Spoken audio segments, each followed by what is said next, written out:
Oh, husbands and wives, men and women. Um, I'm excited to talk with you today. I know this has been a long time coming. I'm like 6 days late. Apologize. I was going to do this last week. My daughter got sick. My wife got sick. We were out of town.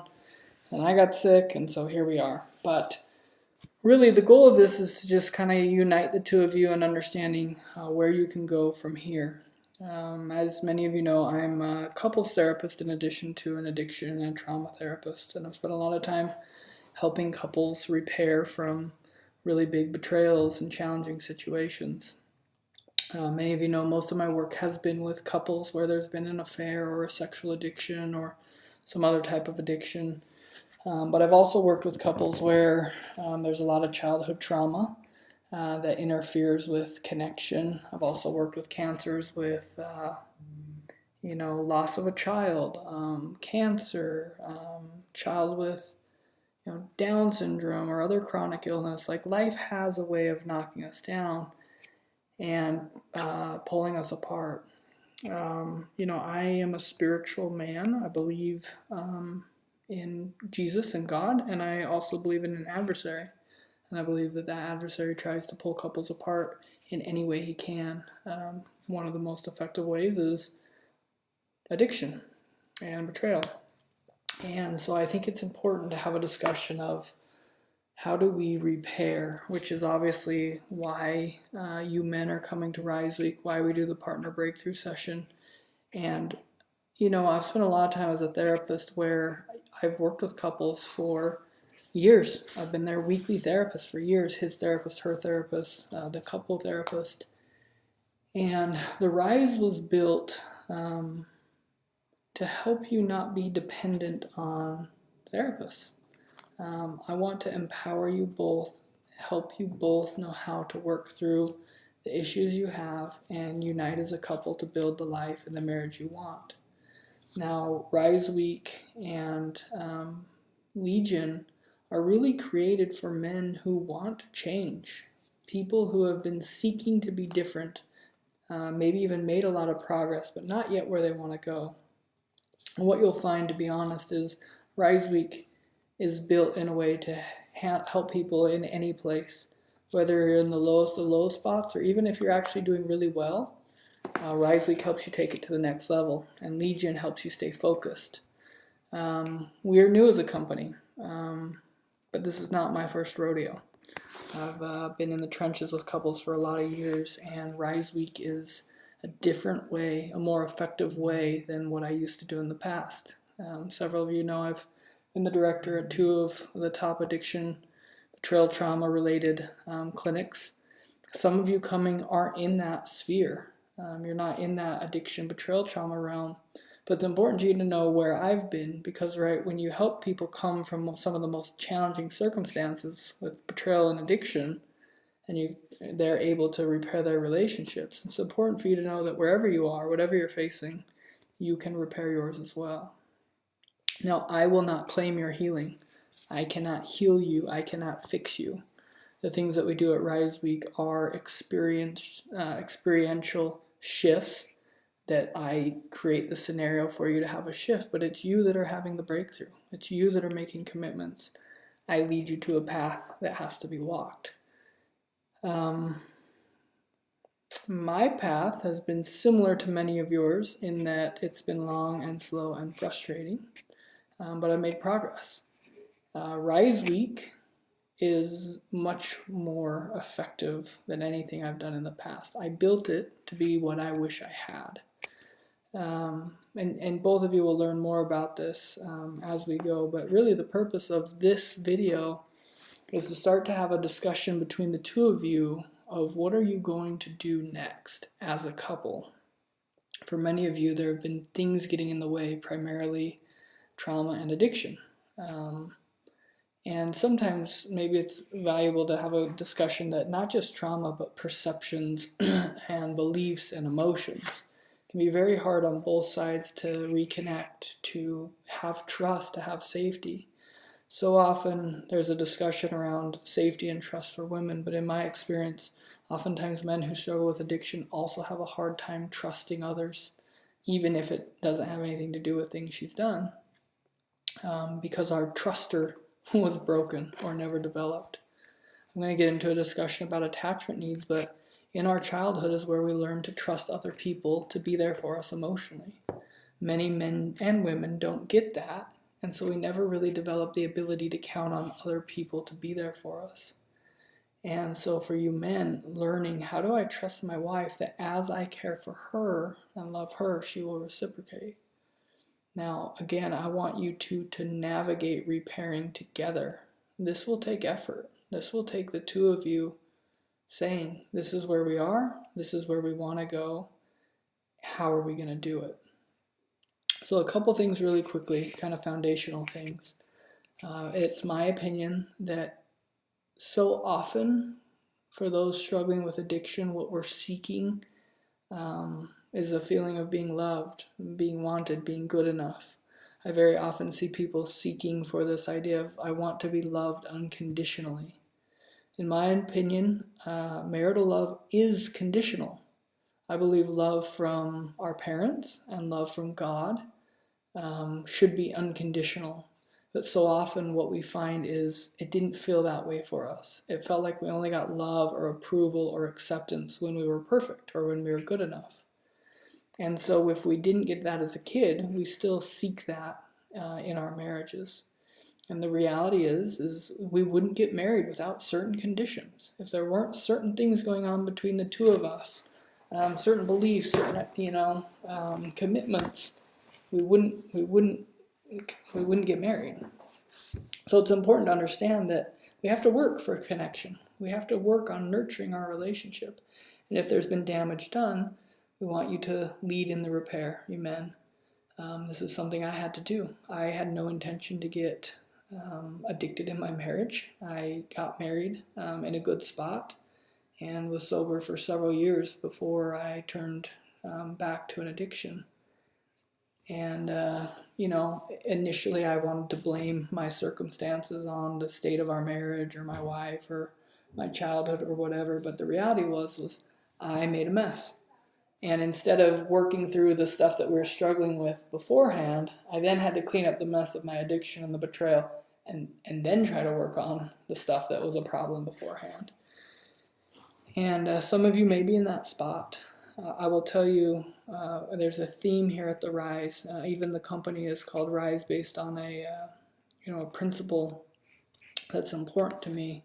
So much, this is baseline. Some of you have seen this. This is baseline marriage. I don't know where to go with my eyes. This is baseline marriage. Maybe I should draw it. That's better.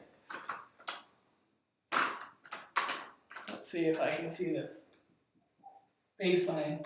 Don't do these negative things. Addiction, affairs, abuse, right, lies. There's all sorts of things down here. Baseline, when we do these negative things, it does damage, okay? But baseline is not happiness. What we actually want is up here. There's things that if we don't do, this also creates damage.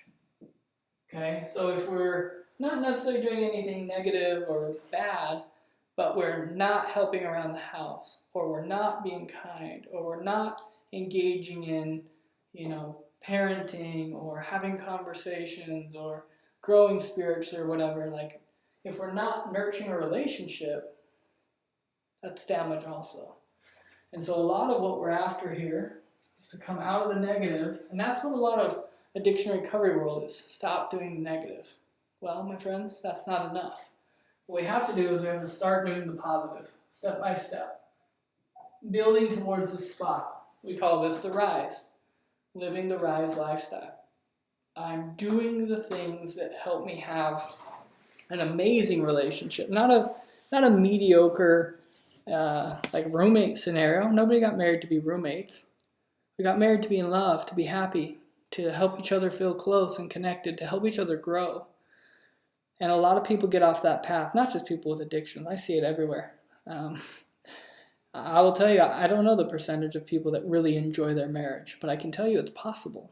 And I can tell you, coming from it personally, you can come from devastation and you can go to amazing. I love my wife deeply. And the cool thing is I know she loves me. And because of the work I've done, she sees me differently than I used to see myself. I used to see myself as just a broken addict, a bad man, bad husband, bad father. And she saw something more in me. I remember, it's probably been a year at this point, she said something important to me. I asked her, I said, why did you stay? She said two things. She said, one, you were always trying. You were always fighting to be better, to be there for me, to become the man you wanted to be. And the second thing she said is, and I was surprised, she said, I knew you were going to get it. I was like, what do you mean? She's like, I knew eventually you would get there. She's like, I saw your potential. I saw who you really were inside, even though your actions didn't always match that. Right? I had this desire to be more, and I worked for it. And if we put in that effort, we go places. The combination of things that happen at Rise Week, I'm not going to go too into the science, because you knowing the science doesn't change anything. But the things that go into Rise Week are the most effective things I've ever experienced or ever learned as a therapist. And it's a combination of things. So I would come, you men, anticipating massive change. I would come anticipating that you're going to find your strength and you're going to know how to keep it. And you're going to connect to your purpose as a man, as a husband, and a father. And you're going to be able to live from your strength. Wives, anticipate him coming home differently. Prepare yourself for what it will be like when this guy that you've wanted comes home. Not a perfect man. That's Jesus, right? He's perfect. Not all men, but a different man that's happy, that's confident. Now, that work will have to continue to maintain that. And I don't want to preach some false thing that you're happy all the time and life still doesn't have struggles. But right, what if you two could work through struggles together as a team instead of he goes his way and handles stuff and she goes her way and handles stuff? What if you're a team and you're handling things as a couple? Even the ongoing battle against addiction, even the trauma. Men, you will learn. I hear this all the time. I feel bad for her trauma. It's her. She's going to have to do something with it. One of the things you'll learn at Rise Week, and this is coming from a trauma therapist, this guy, who has literally spent thousands of hours as a trauma therapist to wives who have been betrayed, the most powerful thing in helping her heal is you. And I will teach you how to come home and help rebuild safety and rebuild trust and rebuild connection. You can help those trauma things subside. In addition to the breakthrough sessions we do, I don't know that there's anything more powerful. And I know a lot of models of therapy. That one day, women that we're going to talk more about in a couple weeks, I think that you'll find that it changes quite a bit. Doesn't mean you're perfect, doesn't mean all your work is done. No, we still have to live life. But if we can break through negative beliefs, negative emotions, negative behaviors rapidly and help you know how to do it ongoing, then the two of you can really build a marriage and a family that you've been striving for. I'll tell you, in our last Rise Week, we had men come that had no addiction history, actually weren't in a terrible spot personally or in their relationships, but it really helped them just get refocused on what they really wanted and really be able to take steps to live life in a fulfilling way. I know a lot of you have been in pain for a long time. I know that you've tried for a long time with some levels of progress. Even when I see people get sober, I often don't see them regain their confidence or their happiness. We need to break through the shame or the negative beliefs about yourself. We need you not to be defined by the past.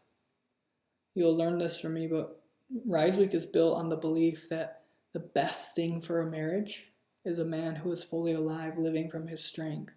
That's what we're after, is to help you go home and be the man you're meant to be, living from your strength, inviting your wife into connection, playfulness, flirtiness, joy, intimacy, right? Now, there's a progress of healing that needs to take place because those things happen with conditions. But I think as a couple, you should anticipate a full repair we can be best friends again. We can be in love again. We can connect emotionally, spiritually, sexually in meaningful ways. Men can heal, women can heal. Now, this isn't a religious program, but principles of truth are built in.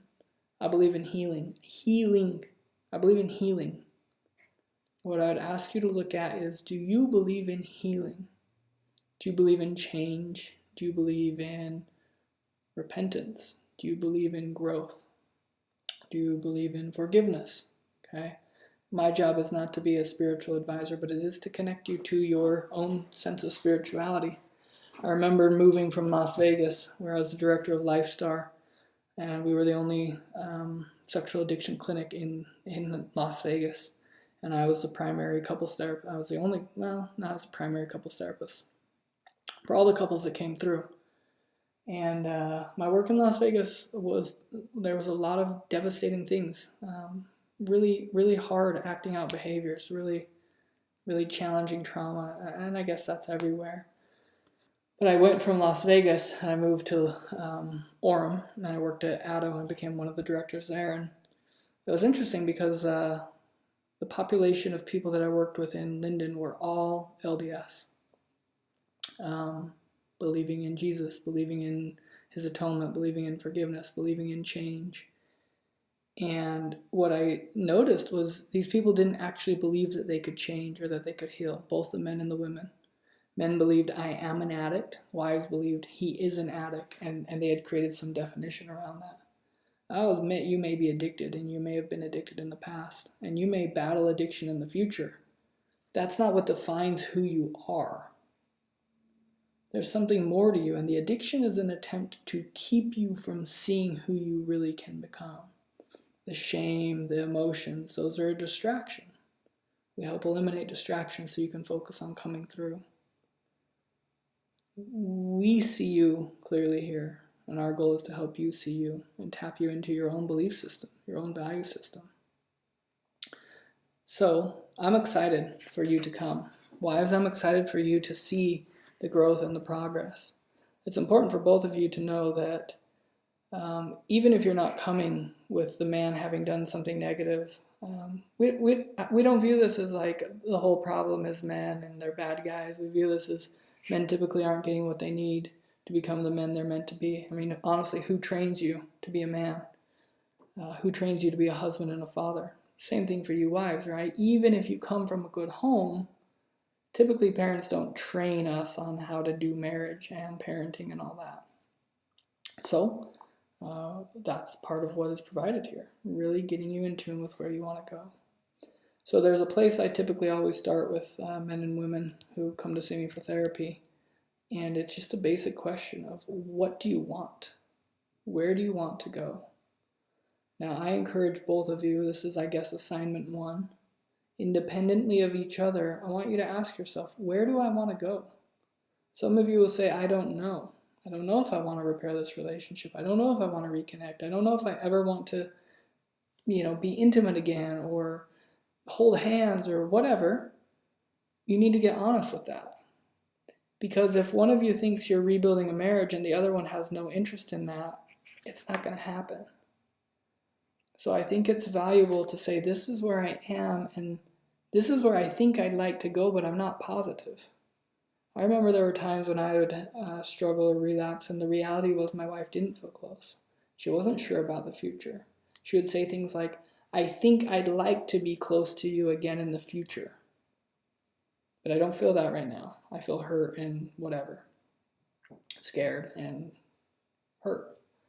So I had to take that and I go, okay, this is our reality. She doesn't feel close to me. She's open to it in the future. The only way that she's going to know and I'm going to know is if I do some work to try to rebuild that. And so I would work. And lucky for me, we were able to repair and reconnect. I won't pretend I'm a perfect man or that we have a perfect marriage, but we have a happy marriage and we're a team and we know how to work together. Life still has challenges, right? Just this past week, it's not easy when she's sick and the kids are sick and I'm not working. When life happens. But we're a team and we work together and we support each other. And I can tell you, coming from a spot where we were both miserable to a spot where, I don't know, 97% of the time we're really happy and glad we're married and good friends, that should bring a lot of hope. So I would ask each other. I would take some time independently and I would have a conversation. You can decide when this is. I'm not going to direct this. This is for you to take back your lives, your marriages. But I got a conversation with all of you and I've asked, do you want this relationship to heal? And you've all said yes. I think you've all been trying. So I would have a conversation. This is what I want with you. We're not there yet. This is what I need, right? I hate using this term because it cheapens what marriage means to me, but it's valuable at times to look at husband and wife as business partners.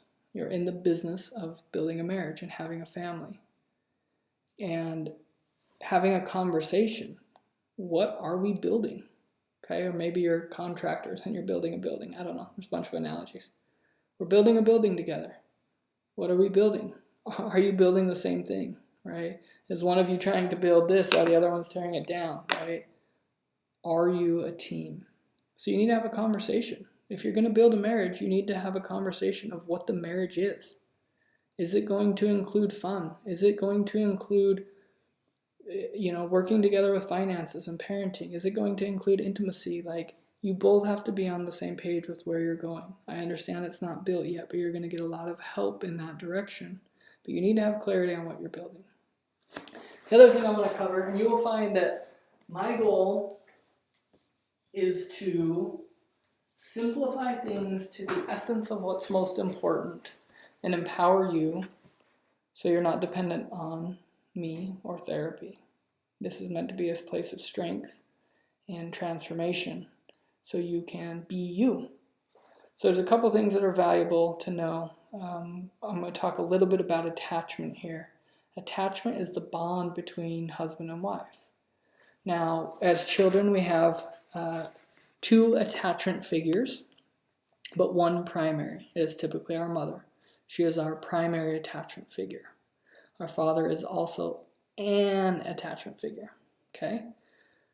What we know through research is even when we date, even when we're in significant relationships, even if you were to be in a relationship where you had sex and lived together before marriage, that transfer of mom from your primary attachment figure doesn't take place until it is your wife. There's significant reasons behind that. The marriage contract signals something in the brain that this is absolutely my person. Up until that point, there's still some unsurety, okay? So what we know is that our things that happen in our attachment relationships as a kid get transferred to our adult relationships. Many of you will notice that the way you engage in your relationship feels similar. Your fears are the same. Fears of abandonment, fears of rejection, feelings of not being good enough. And the mother relationship is important, but the father one is significant too. Even though he's not the primary attachment figure, primarily he's also a very important one. And so you look at what was that relationship like? Did I get my needs met? Didn't I? Whatever. I'm not going to go too detailed into that because that's not necessary for our change, our healing. But what is important is there are primary attachment needs that all humans have. Okay?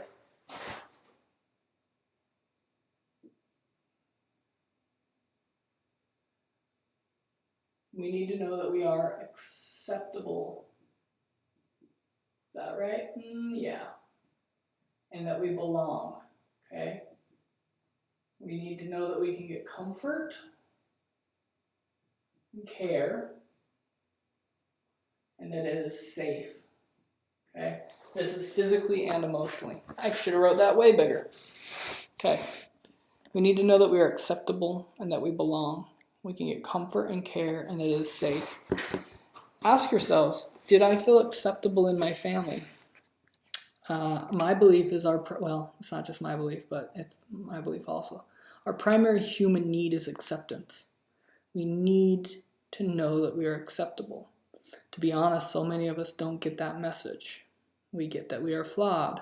We're not like our brother Jimmy, or we're too much like our father, or whatever, right? We don't grow up with this sense that we're acceptable. The research shows that 50% of the population grows up with healthy attachment, meaning they feel secure in their relationships. The primary thing we find with that is, I feel good enough, okay? If you're familiar with Brené Brown's work around shame, she uses a term, those that live wholeheartedly. She says the only difference between those that live wholeheartedly and those that do not is those that live wholehearted believe that they are worthy of love and belonging. That's the only difference. Doesn't mean they're perfect people. It didn't mean they grew up in amazing homes or not. It means they believe they are worthy of love and belonging. I will tell you there's a correlation between this shame thing and wholeheartedness and people who grow up feeling secure. Those that feel secure tend not to get addicted. They also tend to be able to create relationships that are meaningful. The research shows that if a securely attached person marries an insecurely attached person, the insecurely attached person will become securely attached. Unless the securely attached person marries someone in an addiction or with heavy shame, they can do damage that starts to unravel that security. Some of you experience that. Again, I'm not going to try to define your attachment styles now, okay? What's important to know is that we need acceptance, we need belonging, we need comfort and care and safety. And the truth of the matter is a lot of you aren't able to give that to each other, okay? The second piece of this is, in a relationship, we need to know that our partner is accessible, that they are responsive to our needs, that they are engaged in, I'm going to write that out, engaged in our well-being. So let me give an example of this, okay? So I'm married, which is real, okay? I'm not going to give a personal one. This is just an example, okay? I have a need, and I see my partner is available, right? They're accessible to me. And I go, okay, they're there. I know that I can get my need met. Good, they're accessible to me, okay? So sometimes we get too busy, and we're not accessible. Our partner has needs, and we're not available, okay? The second one is, okay, I see you're accessible. Will you be responsive to my needs? So I understand you're busy, but, I miss connecting with you. I feel like we're not close anymore. Can we go on a date? Can you help out around the house a little bit more, whatever, okay? Are you responsive to my needs? So I see you're available. I reach to you. Can I trust that you will respond? Okay? Some of you need to look at that. Are you responsive to your partner's needs, or do you say, well, those aren't my needs, so they're not important? Because you'll find you have some different needs, okay? And then the third piece, and this I find to be the most powerful, especially when it comes to helping a relationship heal. Are you engaged in my well-being, right? This is kind of more of a proactive approach. So the first one is, okay, you're accessible and you'll respond to my needs. That's great. But isn't it even better that you're just thinking about me and I'm on your mind and you want to do nice things because you love me, not because I asked? Right? When we're engaged in someone's well-being, it means we're thinking about them proactively because we want to. Serving them, loving them, caring for them is not a chore, it's not a duty, it's not an obligation. It's something we do because we want to, because we care about them. So think back to dating, however long ago that was. Was it a drag to spend time together? I talked to many a couple, and this goes both ways. Attachment responses aren't gender specific, okay? Where they can say, when we were dating, we would talk all the time, and we would laugh, and we would play. And then when we got married, one or the other is no longer available. They don't talk anymore. They don't seem to want to have a conversation or connect. Okay, this is based on attachment style. So one is an anxious attachment style. Okay, this typically looks like nagging or clinging or feeling needy. What's important about this attachment style, this often gets lumped into addiction if it's there, is one partner will often feel the need for sex. It will feel like a need for them. This is an attachment issue, not an addiction issue. I actually know a lot of women who feel this need for sex and a husband pulls away from it and they think, oh, well, am I an addict? Listen, wanting to be intimate in a relationship is not an addiction thing. It's not an unhealthy thing. Sex in a relationship is healthy if it's safe, if it's connecting, okay? So a lot of you haven't known how to create a meaningful emotional relationship and let that go towards building a healthy sexual relationship. More to come on that, okay? Start with the foundations. The other attachment style is avoidant, okay? This looks like withdrawing, shutting down, not opening up about emotions, okay? Couples get caught in this pattern, okay? Every single couple that enters couple therapy, my office or another office, is doing some form of this dance. Every single one. Okay? So I'll share where the addictions and trauma stuff come into this. But okay, this dotted line, this represents what we show in our marriage and what we don't show. So woman starts to have a feeling, or man, okay? And that feeling comes up above to a behavior, okay? Hey, I really wish that we could spend more time together. You never want to spend time with me. I just don't feel good enough for you, okay? Behavior is talking. Man hears that and he goes, thought, gosh, I'm never good enough. Can't you tell that I'm working hard and I tried to help her grandpa with, I don't know. Can't you tell I love her? I'm never good enough for her. That's a thought, feeling. Leads to a behavior. Okay, this might be anger. He does anger. It affects her thoughts, emotions. She responds, and around and around and around they go. Okay? If I asked you, you could tell me the dance you do when you get disconnected. You've been doing it for a long, long time. It's the same pattern. Maybe over the years it's switched a little bit. We call these attachment strategies. They're attempts to get connection that simply don't work. So, as a couple, you're going to have to learn to connect in meaningful ways. If we were to dig deep into couples therapy, we would untangle, like, what's happening here? What are these emotions? And then we would try to help you share these emotions that you feel when these behaviors happen. That's a slow process. Some of you have done that. What we do at Rise Week is we said, what if we eliminate these perceptions and these feelings? What if we help him stop feeling like he's not good enough? Or what if we help her not feel like she's unattractive or unlovable?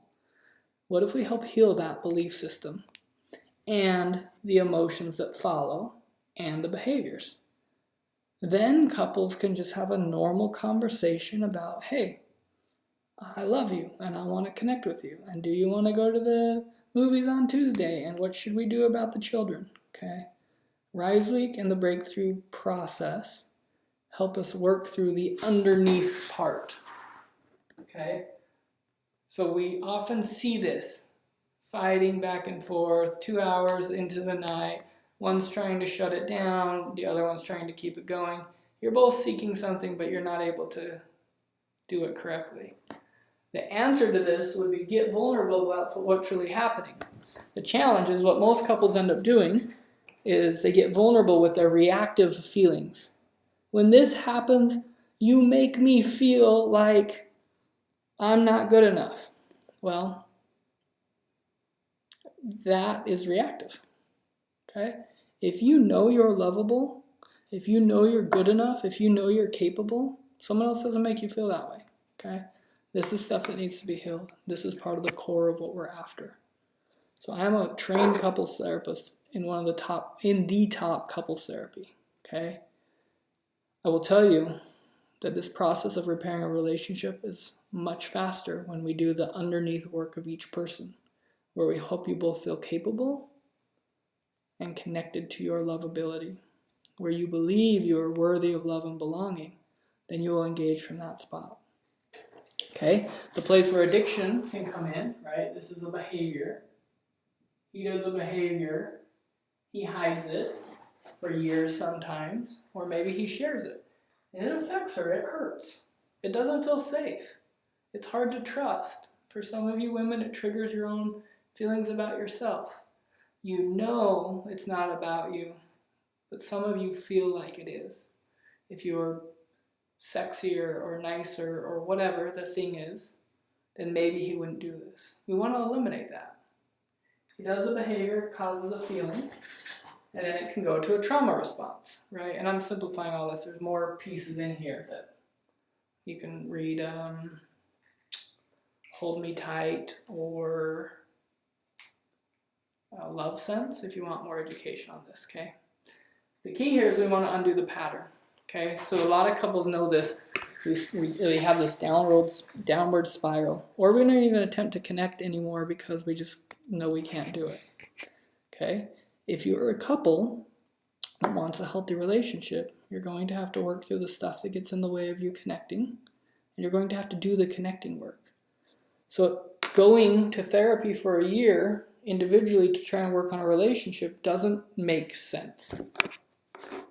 I recognize you're coming to Rise Week by yourself, men. Women, you're going to breakthrough session by yourself.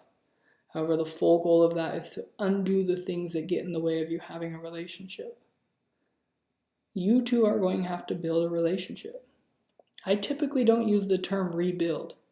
That old thing is broken. It didn't work. We're working to have two healthier, happier, more confident people with the knowledge of how to repair the past to build for the future. Okay? Now, clearly it's the same relationship, but I think there's value in looking at what we have isn't working or hasn't worked. Can we do something different? Now, I'm also not saying this is a fresh start. Okay, this isn't a clean slate. Houses are built on foundations. Every single relationship has to have honesty first. It has to have honesty. Without honesty, we cannot have safety. Without safety, we cannot have trust. Without trust, we cannot have connection. And without connection, it becomes very hard to build together. Is this making sense? So we have to have honesty. Some of you men will come and I will discover that there are secrets. I will help you share those.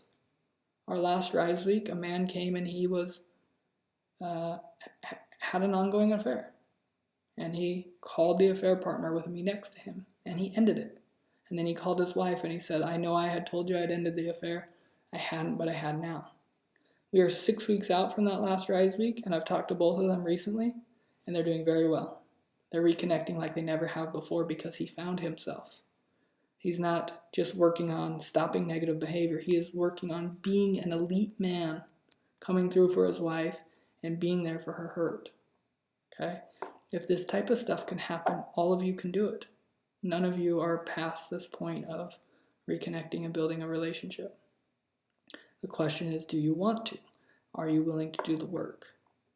I will tell you from my own experience that this process, and I know a lot of you have been in the game for a long time, right?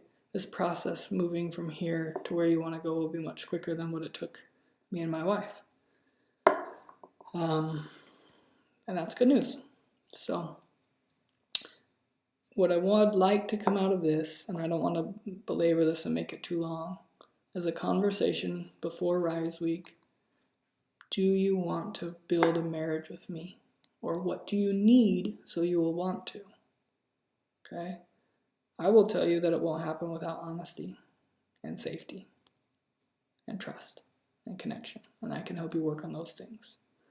So I know all the men that are coming. Let me just look at this.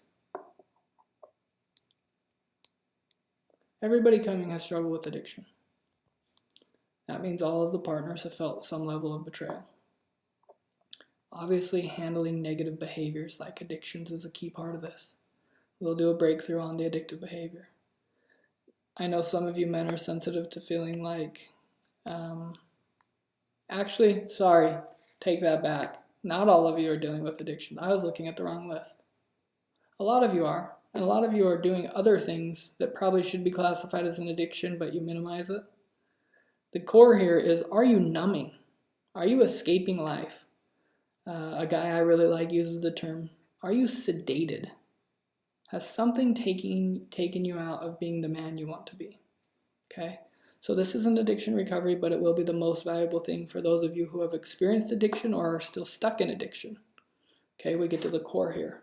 For those of you that are just escaping in other ways, maybe you're not addicted, you're still not living from your core. And I'm excited for you to do that. I believe you are all good men with good hearts. I've talked to every single one of you. I think there's potential to really rise and take life into your own hands and create a marriage and help your wife come alive too. But with a lot of women who are sad and hurt, and wives, I'm not under the impression that you're perfect either. I know that you're hurting and have responses, and I also know that, right, you come to the table with things too. This isn't about blame for either of you. This is about what's not working and how do we make it work.